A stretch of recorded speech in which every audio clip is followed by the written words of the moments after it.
2 miles because I knew after the walk the pain would start to, come back. Arthritis knee pain gets in the way of everyday life. Even simple activities become difficult. Oh, this light is on. And that's not good. Should I curl my hair? I don't know. I don't know. Let's see, guys. Let's see. Ow. Ow. You know what I've been thinking about making? Like, have you seen those, like, what are they called? Like, lo-fi? What the? There are some people who genuinely, like, walk around with their hair like this, though. Hello? Hello? Hold on, what was I talking about? Let me think. Hold on, I'm too focused on this. Oh my gosh. Okay. Have you seen those, like, lo-fi or, like, lo-fi or whatever they're called? I want to make one of those ASMR thingies. But I tried I tried before and I just was, like, really embarrassed at myself. I was like, what are you doing? And I was thinking, yeah, no, this is not for me. But, shoot. If I could, I would. But I want to try again. I don't know. I just feel like I would sit there and, like, feel stupid for talking to myself and, like, tapping something, which is not any different than me talking and doing my hair and stuff. So, I don't know what I'm complaining about. Turn this way up.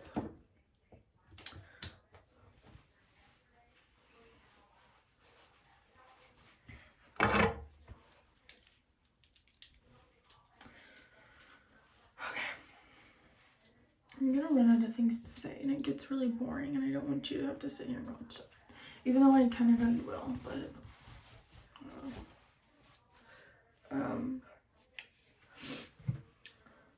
do I want to use heat protection? Like, I don't have to. I guess I will. Okay, I'm gonna go get my iPad real quick. I came in here talking to myself. I said, alright guys, guess what we're gonna watch? And then I realized I paused the thing. I have my iPad set up in the corner over here. And we are going to, I don't know if you know who, Chance on Nobody. Okay, let me show you all lo-fi somewhere real quick.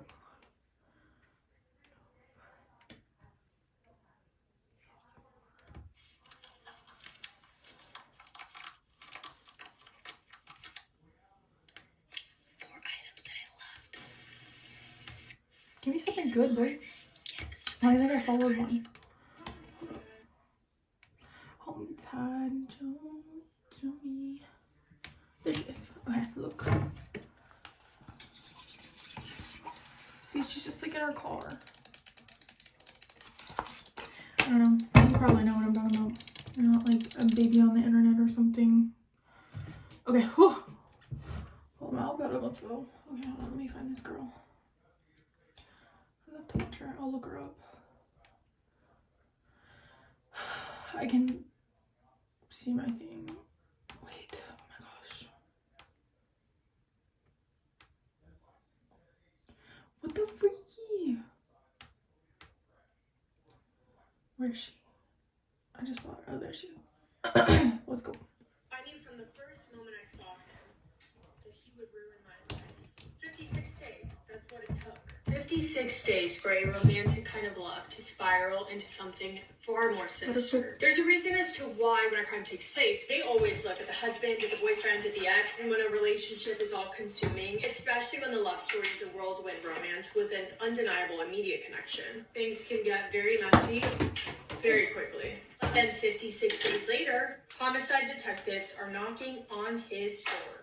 Two people, a dangerous love affair, and a decomposing human body in the bathtub. Someone is deceased, and the question of who's responsible becomes impossible. It's so controversial. It's what this case divided New Zealand because you either think. Hold on.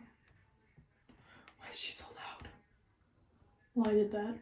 that they arrested the right person, or you don't. Today we're New Year's Eve in 1997 in Marlborough Sounds. Marlborough Sounds is a group of drowned river alleys at the top of New Zealand's South Island. It is an extremely popular area, especially in the summer, especially for people who like to party. 17-year-old Olivia Hope, along with her older sister and a group of friends, had plans to attend a New Year's Eve party at the Furno Lodge, and it was a big party. I mean, like more than 1,500 people. But the only way to get there was by boat, so they had rented a yacht called the Tamarack and took that to get closer, then took a water taxi to get to where the lodge was actually at. So from the mainland, rode a yacht, rode the water taxi, then arrived at the Furno Lodge. They were planning on celebrating the entire night and into the new year, and then sleeping on the Tamarack before returning it the following day. A lot of people were sleeping on boats that day because odds were they were going to be up late, partying, celebrating, and they were probably not going to be well enough to drive the boats back anywhere. Guys, so it was you a better be common following thing. along. At the party, eventually, one of Olivia's good friends, 21-year-old Ben Smart, shows up. They're celebrating through the early hours of the next morning, and then the party eventually starts to slow down as more and more people are heading off to bed. Olivia's sister, along with the group of friends that they were with, eventually head back to the Tamarack to call it a night. Ben and Olivia decide to stay up a little bit later. When they're eventually ready to go to bed, they both head back to the Tamarack, and Olivia isn't happy. She's not happy because she goes to go to bed and she finds that the Tamarack was full of people either already sleeping or getting ready to go to sleep. Her bed had been taken by quote-unquote freeloaders, and there was essentially no room on that boat for them to go to bed.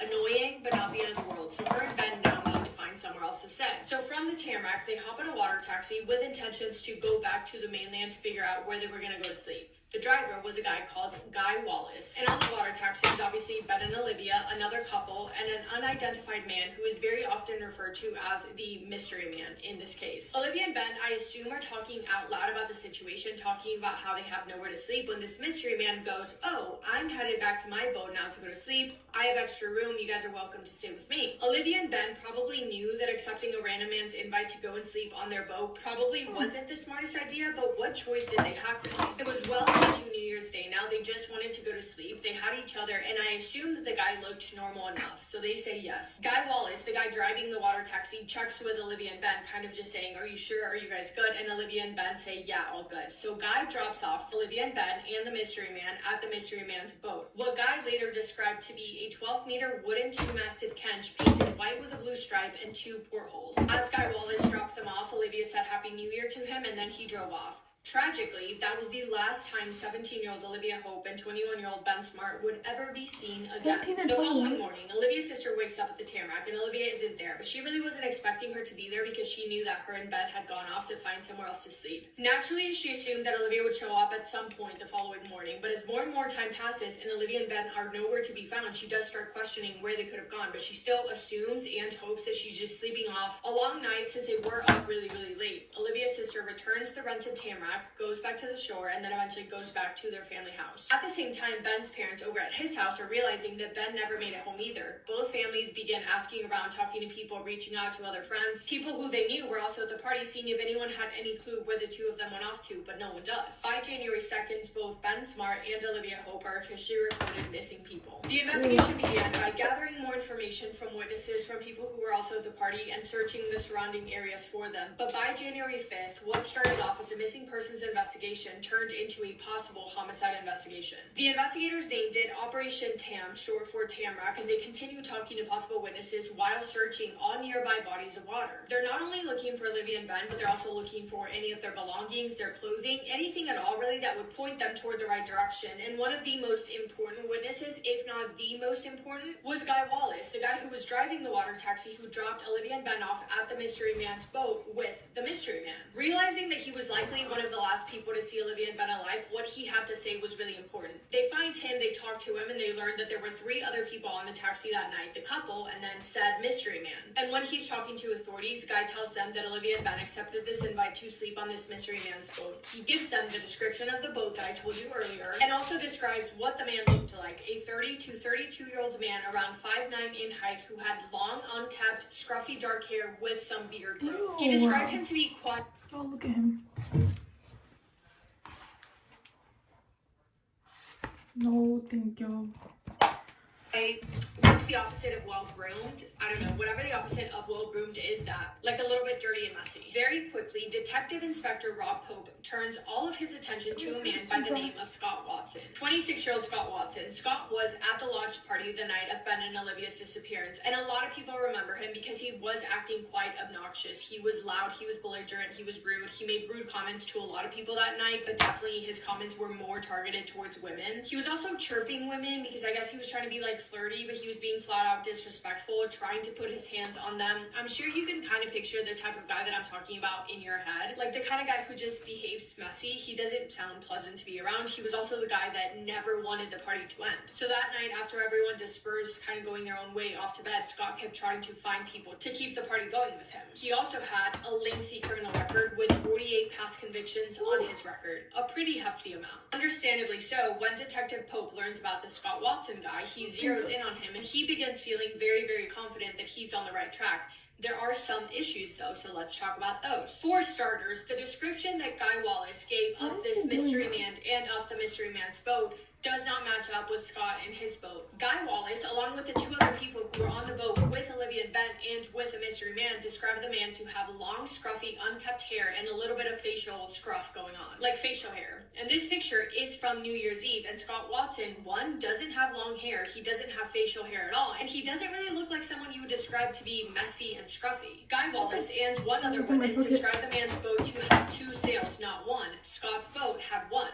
The boat was also described to have been wooden. Scott's boat was metal. The boat was described to be white with blue stripes and to have two portholes. Scott's boat did not have portholes and was red and white with no stripes. Also important to point out that although 48 criminal convictions obviously looks incredibly incriminating on paper, all of Scott's convictions were petty crimes like stealing and theft. His most alarming conviction that landed him in jail was for but that charge came from when he got into it with another man at a pub, and they both got in trouble for that. And all of them but one, so 48 out of the 47 were from when Scott was a teenager. He hadn't really been in trouble much since he turned 20. He was 26 years old at the time of the story. Not saying that he's a good guy, not saying that at all, but if you're comparing evidence from witnesses to Scott Watson, none of them match up, and yet according to Detective Pope, that didn't really matter. Scott Watson was taken to the police station for questioning, but during that session, it was obvious that Detective Pope was focusing on him as a suspect and only him. The way that he questioned him was more so like, we know that you did something to him, so you better tell us what happened, instead of, okay, walk me through the events of that night. It was quite aggressive and accusatory in nature. But Scott told authorities that he had been at the party. He told them that he had been up late and that he had attempted to get random strangers to stay up with him to keep the party going. However, his attempts failed and then he ended up just going to sleep on his boat. Two witnesses who saw him that night after the party had ended on their boat because he was trying to convince them to stay up with him corroborated his story, saying that they heard him walk towards his boat and didn't really hear him again after that, agreeing that he probably had gone off to bed at that point. But even after all of that, Detective Pope was certain that Scott Watson was their guy, and he ended up bugging his house to listen in on private conversations that Scott was having at home. And after listening to those, Scott's story remained the same. When he talked about the situation at home with family members or friends or whatever, he stuck to the same story. No matter how many times he retold it, it remained the same. And his story was that he had no idea who Olivia and Ben were, and that he had eventually just gone off to bed on his boat by himself. Same thing when his phone was bugged, allegedly wiretapped without any probable cause. Officers reviewed over 70 hours of phone recordings, and in none of them did Scott say anything incriminating. His sister was questioned for hours, like 9 hours I think, and his girlfriend was questioned as well, and both of them stood by Scott's side. Back to the boat, because remember, all of the descriptions of this mystery man's boat were completely different than what Scott's boat looked like, the biggest one being that witnesses claimed that the mystery man's boat had two sails when Scott's had one. So you would think that authorities would be searching for a boat with two sails and a blue stripe, but they were not. Instead, according to Detective Pope, Guy Wallace and the other witnesses must have just remembered wrong. And it later came out from a retired police officer who had been involved in the case that officers were instructed to ignore any boat that they saw with two sails. Because it didn't matter, because Scott's boat had one and Scott was their guy. Guy Wallace wasn't happy about the direction that this investigation was heading to because he felt like he should have been their most reliable witness given that he was the one to drop off Olivia and Ben, yet he felt like he was just being ignored. They kept telling him that his memory must have just been incorrect, not caring that guy was positive on what he saw and what he didn't see. The other witnesses who were also on that water taxi that night were shown a picture of Scott and they said no, 100,000% that is not the mystery man that we saw that night. And there were even more reports from more people saying that they saw a boat with a blue stripe with 2 sails with an older scruffy looking man driving the boat and 2 young people also on the boat, one of them being a girl, one of them being a boy, and describing the girl to be a young girl with blonde hair. But authorities disregarded it completely. Anything that went against their guy being Scott Watson, it felt like they just did not want to hear. Now let's talk about DNA evidence. Authorities searched his boat, of course. They searched it and there was nothing that really stood out besides one thing, a blanket, a tiger blanket. The blanket was full of hair and it was taken in as evidence. Police recovered approximately 400 human hairs from said blanket from Scott's boat. Each one of them was individually looked at, individually tested, and nothing stood out. It sounds like most of it, if not all of it, belonged to Scott or a family member of his. But none that were a match to Olivia, none that were a match to Ben. So they eventually just moved on from that. Later on, Olivia's family home is searched. Strands from her hair from her house are obtained and taken into the laboratory. This is common, right? So they have her DNA in case they need it. So that in itself isn't really weird. However, after that, after authorities had strands of her hair from her family home, they go back and re-examine all of the hairs that they found on Scott's blanket. And somehow, all of a sudden, in the middle of all these little short brown hairs, there are now 2 pieces, 2 strands of long blonde hair. And what do you know? They are an exact match to the hair of Olivia Hope. So a few things with that, because there are a few options. Either the examiner lady did really somehow miss those 2 long strands of blonde hair the first time around, or they were put there on purpose, or they somehow just got there on accident. As far as them being left there on purpose, from the hair that was recovered from her house, there was not a total count done of how many pieces of hair they had, meaning that it was impossible to know if hair strands were missing until later being taken and placed on Scott's boat or on his blanket for someone to find. And as far as them getting there on accident, as absurd as it sounds, the examiner stated that shortly before finding those 2 hairs on the blanket, she had been examining Olivia's hair that was gathered from her house, and it was in a plastic bag. That plastic bag had a 1 centimeter cut in it, which the examiner could not explain. So the hair could have fallen out through that hole and onto the blanket. Could a hair maybe have gotten stuck on a glove or on somewhere on the examiner's body in the time that she transferred from examining Olivia's actual hair to examining the blanket? I don't know. But other than this alleged hair, there was 0 evidence on Scott's boat that connected him to either Olivia or Ben. And yet, although Olivia and Ben's bodies were never found, even though their belongings were never found, even though nothing really apart from those hairs was ever found throughout the course of the investigation, 5 months after Olivia and Ben's disappearance in June of 1998, Scott was arrested and charged with their... And in September of 1999, the jury found Scott Watson guilty. He was sentenced to life in prison with a minimum of 17 years before being eligible for parole. Since then, he has maintained his innocence and he has tried to appeal his sentence over and over again, but he has been denied over and over again. Olivia and Ben's bodies have never been found, and Scott remains behind bars. Yeah, I want to know what you guys think, because I know that I have a lot of people from New Zealand that watch my videos, so I need to know what your opinion on this case is. But yeah, also obviously heartbreaking for Olivia and Ben's family, because they, did they get justice? I don't know. Let me know what your thoughts are on this case. Let me know if you've heard about this before. But that is all for me today. Thank you for spending time with me today. I hope you guys are having the best day. If not, go do something to make it the best day. Make somebody happy, and I will see you in my next video. Massive kiss on the forehead to every single one of you. It's so controversial. Okay. I don't know. Are you guys paying attention? I feel like... I actually couldn't tell you. The way she makes it sound, it sounds like he was accused. I don't know. Was that good? That thing, that was like... I can't think. I'm like really focused right now. Hold on. Oh, what is that? What is that?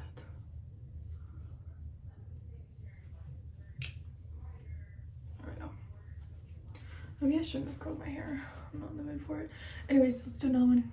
because I don't know what to talk about. Does AI scare you? Because it feels like we're racing toward a world in which artificial intelligence trained on data and nothing else could decide your guilt or innocence. Stay with me and picture this. You wake up in an empty room tied to a chair with a screen in front of you. There's a face on the screen that's talking to you, but it's not a human being, just pure technology. In the 5 or so hours that you do not remember, your wife has been murdered. On the screen, in what you just found out is your trial, is what looks like body cam footage or CCTV footage. It shows your house. It shows you returning home when the last thing that you knew is that you were going to work. Before you even have time to process what you're looking at, boom, back to the face. The face introduces itself as artificial intelligence acting as a judge and a jury. Your trial has officially... My sister texted me this, so I looked it up.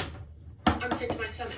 On February 24th of 2023, authorities received a 911 call at 7:47 a.m. It only lasted 8 seconds and the caller couldn't really be heard. It was almost like sounds, like someone groaning as if someone was in pain or in trouble, but then the line disconnected. 15 minutes later, a second 911 call. This time, a man's voice could be heard saying, a man who stabbed my wife. The man on the phone was Brendan Banfield. He was calling from his house in Virginia, and the victim was his wife. Officers were dispatched, and upon arriving at the house, walking in, they found 37-year-old Christine Banfield clinging to life. She was covered in stab wounds, and just feet away laid 39-year-old Joseph Ryan. He was deceased. Brendan, Christine's husband, the caller, was also in the house, along with her 4-year-old little daughter. The family's au pair, a woman called Juliana, was also there. All 3 of them were left unharmed, and at first, sure, the scene appeared to be exactly what Brendan described on the phone, a home invasion gone wrong and a husband who saved his wife from a dangerous intruder. According to the au pair, an au pair is similar to a nanny, by the way, but according to her, she had left the house earlier that morning with the couple's daughter to take the daughter to the zoo, but then returned back to the house when she realized that she forgot their packed lunches. She pulled into the driveway, saw a car in the driveway that she did not recognize, called her employer, Christine. She didn't answer, so she called her other employer, Christine's husband, Brendan, because she was concerned. Brendan had left for work, but upon receiving that phone call, he claimed that he rushed back into the house, walked in, heard noises coming from upstairs, walked into the supposed intruder, Joseph Ryan, on top of his wife, Christine, in their master bedroom. And then he played hero and saved his wife. But Christine would not make it. She would lose her life in the hospital, and their 4-year-old little daughter would not be left to grow up without a mom. That was the story, but boy oh boy, was there a lot more that investigators were yet to discover. Christine Banfield was a superwoman. She had a heart of gold, and those who knew her would tell you so. She worked as a pediatric intensive care nurse, and she spent her days fighting for the most vulnerable patients. Just to give you an idea of how loved and respected she was, this is a quote from one of her colleagues, quote, "I don't think I've ever met someone more passionate about being a nurse or a fiercer patient advocate. She mentored new nurses and took on every challenge, and man, was she something to watch in the way that she could connect with families. And above all that, my God, did she love her daughter." End quote. So she was an exceptional nurse, but also a wonderful mother. She graduated from uni in 2007, and then she married the love of her life, Brendan Banfield. And the 2 of them really lived the dream life. Okay, beautiful house, white picket fence, the whole thing. I think I'm gonna cut this in 2 parts because this is a really long video. So I need not to see that. I don't really care. Okay. Well, I will see you when I see you guys. Or just probably Rebecca, because she's the only one who probably watches this all the way through. Okay, bye. Peace.